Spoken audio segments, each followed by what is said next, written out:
So today we're going to be talking about the most reached players in the 2020 NFL Draft. Let's get started. Starting with AJ Terrell from Clemson. This is a horrible pick. I think you could have addressed the defensive line, or you could have traded it back to the Eagles so they could have gotten Lamb. But no, there was just so many holes you could have addressed right now, and it was just a bad pick. I had him as an early day two pick. I didn't really see him as a round one kind of player, but I mean, who knows? I think y'all could have addressed something else. Now we have Arnett from Ohio State, and this is another bad pick.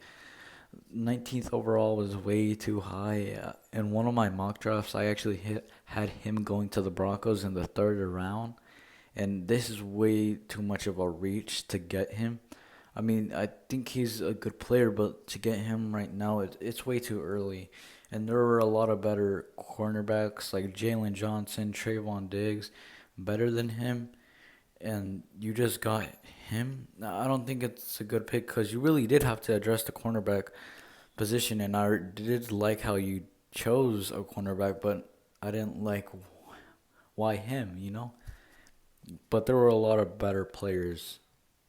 Now we have Jordan Brooks, linebacker from Texas Tech. And this is too much of a reach because he's so raw. I mean, he could be a potential good player, but it's just too much of a reach. I had him as a day two pick. I don't know. He could have fell to the third round, but maybe in the second round. But I think this is too much of a reach for the Seahawks.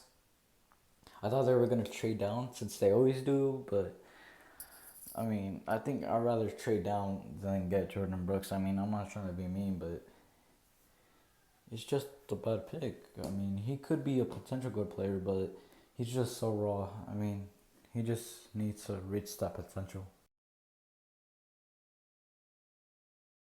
Now we have Jalen Hurts, quarterback from Oklahoma. I think this was really a reach. I really wanted him to go to the Bears or Steelers, to actual teams that actually need a quarterback back, but they didn't pick him up apparently. And at 53rd overall, I think you're looking to replace your quarterback, and that's why I said the Steelers and Bears because they actually do need a quarterback of the future.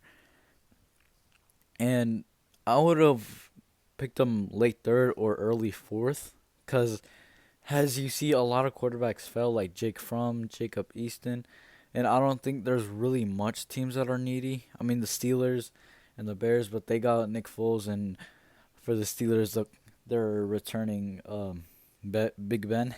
So, I mean, there's not really that much teams, but like I don't think you really needed him, and you could have addressed another position. And this is probably the worst pick because it's just too much of a reach. Now we have Austin Jackson, tackle. The Dolphins choose them 18th overall. And I think this was a bad pick. Josh Jones was still available. I think that would have been a way better pick. And I just really had a second round grade on him. He could still improve a lot. And I just didn't see him as a first rounder, not even a late first rounder. But I knew there was gonna be somebody who picks that lineman who's overhyped, overrated. And this is just a bad pick. Josh Jones was still available.